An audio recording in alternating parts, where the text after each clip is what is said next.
Hi guys, for today's video, I will teach you how to delete your Duolingo account. First, open your browser and search duolingo.com.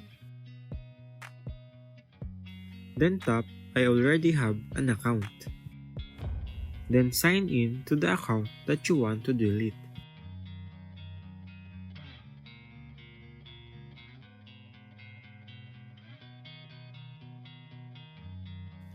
Click the three dots at the left side corner.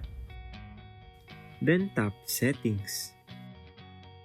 Scroll down to the bottom and find Delete Account. Tap on it. Scroll down and tap Erase Personal Data.